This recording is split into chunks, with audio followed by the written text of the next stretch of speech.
Good morning बच्चों। आज हम करने जा रहे हैं अपनी वर्कशीट नंबर 29-29 हमारे सब्जेक्ट गणित मैथ्स के लिए, क्लास 9th के लिए। हमारी डेट 9 सितंबर। तो देखिए, उससे पहले आपको अपनी डिटेल्स फिल करनी है। यहाँ पे आपको अपना नाम और यहाँ पे आपको अपनी कक्षा अध्यापक का नाम, अपनी क्लास टीचर का नाम लिखना है। आज का जो हमारा टॉपिक है वो है त्रिभुजाओं की स्वारंग स्वारंग समता। ये मैंने आपको कल थोड़ा सा बताया था कि ये क्या होता है कि जब दो आपस में बिल्कुल सेम ट्राइंगल है, जैसे सेम त्रिभुज है, उनका सब कुछ बराबर है, उनके कोण बराबर है, उनकी भुजाएं बराबर है, तो वो क्या होगा? स्वांग समता। ठीक है। तो आज हम उसके और नियमों के बारे में पढ़ने जा रहे हैं। उनके और नियम जिसके सहायता से आप क्या कर पाओगे, उनको जांच कर सकते हो कि वो आपस में स्वारंग समता में है भी या नहीं, और अगर हैं तो किस नियम के अनुसार है। ठीक है। तो देखिए, सबसे पहला नियम है भुजा भुजा भुजा। मतलब अगर तीनों भुजा अगर बराबर है, मान लो ये दो ट्राइंगल है, ठीक है, इसमें ये 3 है, ये भी 3 है, ये 6, ये 5 है, ये भी 5 है, ये 6, ये भी 6, तीनों भुजाएं हैं वो बराबर है। इसका मतलब ये क्या है? आपस में स्वांग समता। ये क्या करती हैं? उसको स्वारंग, ये क्या है? स्वारंग सम है। कैसे? किस रूल से, किस नियम से? भुजा भुजा, जिसको आप किससे लिखोगे? एस एस एस, मतलब साइड साइड साइड से, मतलब तीनों साइड बराबर है तो आप 3 बार एस लिखोगे। ठीक है। किस नियम के अनुसार ये आपस में स्वांग सम है? तीन भुजा इनकी बराबर है, तो भुजा भुजा के नियम से या फिर एस एस एस के नियम से ये आपस में क्या है? स्वांग सम है। ठीक है। जो दूसरा नियम है वो क्या है? भुजा कोण भुजा। मतलब एक भुजा बराबर होगी, फिर एक कोण बराबर होगा, फिर से एक भुजा, मतलब दो भुजा। कितनी बार लिखा है इसमें? दो भुजा बराबर होंगी और एक कोण बराबर होगा। तो दो भुजा बराबर है, ये भी 3 है, ये भी 3 है, और दूसरी भुजा है, ये 5 है, ये भी 5 है। दो भुजा हो गई, एक कोण बराबर होना चाहिए, तो ये 40 है, ये कोण भी 40 है। तो ये कौन से नियम के अनुसार स्वांग है? S A S. S A S मतलब साइड एंगल साइड। दो भुजा, तो साइड हो गई और एक एंगल हो गया, इसके इस नियम के अनुसार ये आपस में स्वांग है। उसके बाद तीसरा है कोण भुजा कोण। कोण भुजा कोण में क्या है? कोण क्या है? एंगल हो गया आपका। दो कोण लिखे हैं यहाँ, मतलब दो एंगल बराबर होने चाहिए, और एक भुजा लिखिए तो एक भुजा बराबर होनी चाहिए।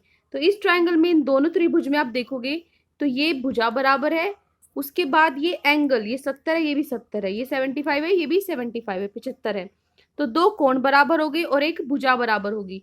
तो side angle, sorry, angle side angle से, एंगल साइड एंगल से, कोण भुजा कोण से, इस नियम के अनुसार ये भी स्वांग सम है। ठीक है। उसके बाद चौथा जो सबसे आखिरी है, समकोण कर्ण भुजा। इसमें क्या होगा कि जो आपका एक एंगल है, एक कोण है, वो 90 डिग्री जरूर होना चाहिए। ठीक है, वो 90 डिग्री जरूर होना चाहिए, और बाकी दो साइड्स आपकी कोई भी इक्वल हो सकती हैं, जैसे ये 5 है, ये भी 5 है, ये 3 है, ये भी 3 है। तो ये आपस में क्या है?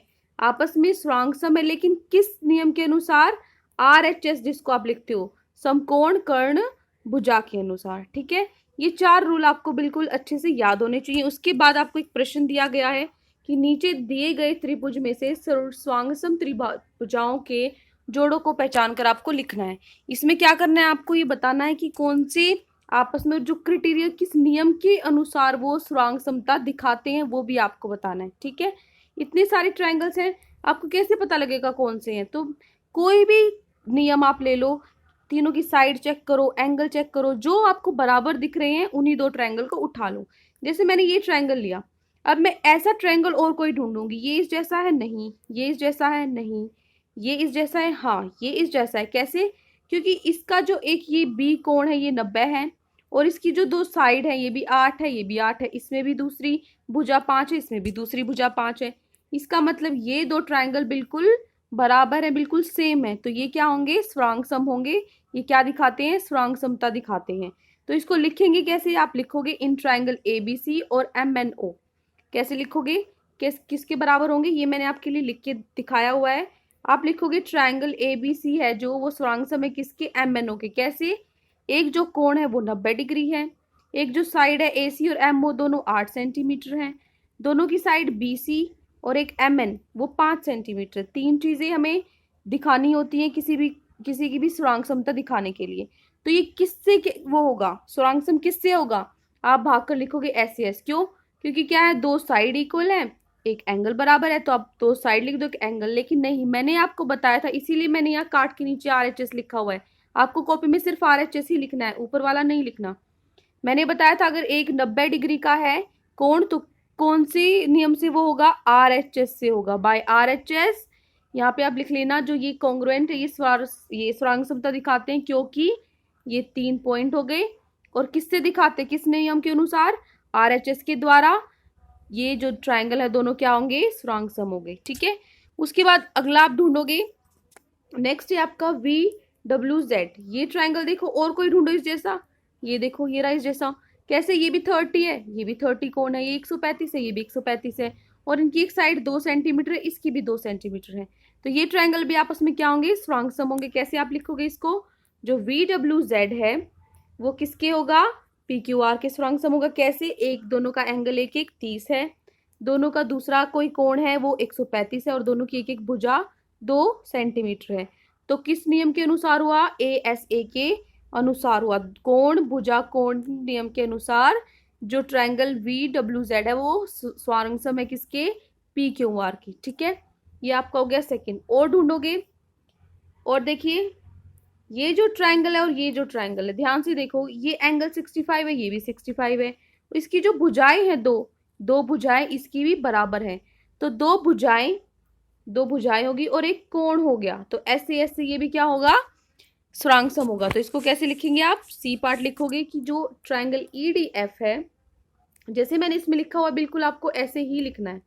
ठीक है, तो आप कैसे लिखोगे, ट्रायंगल EDF है वो किसके स्वरांग सम है, UST के। क्योंकि जो D एंगल है, जो D कोण है, दोनों में एक एक वो 65 है।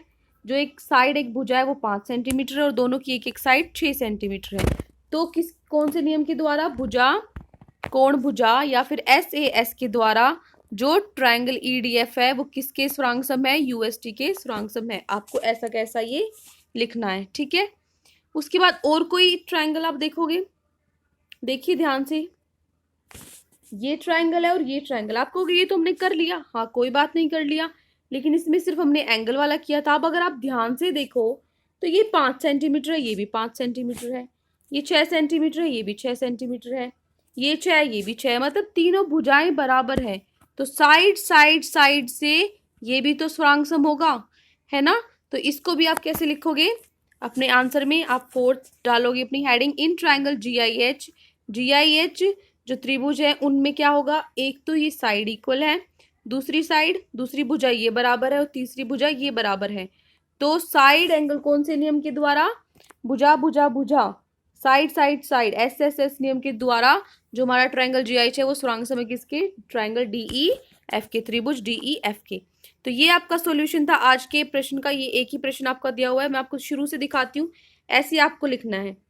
ठीक है, पहला आप डालोगे ये इंग्लिश मीडियम वालों के लिए, बिकॉज ये आपको नहीं लिखना, आपको लिखना है क्योंकि ये स्वरांग सम है, क्योंकि ये तीनों आप बताओगे, और किसके द्वारा, इसके द्वारा। ठीक है, उसके बाद आप सेकंड पार्ट डालोगे ऐसे, फिर आपका थर्ड और फोर्थ पार्ट। ठीक है, ऐसे आपको ये उत्तर लिखना है। आई होप आपको अच्छे से समझ में आ गया हो। अगर आपको फिर भी कोई डाउट है तो आप कमेंट सेक्शन में हमसे पूछ सकते हो। अगर आपको ये वीडियो पसंद आए तो प्लीज़ हमारे चैनल को सब्सक्राइब करें। धन्यवाद।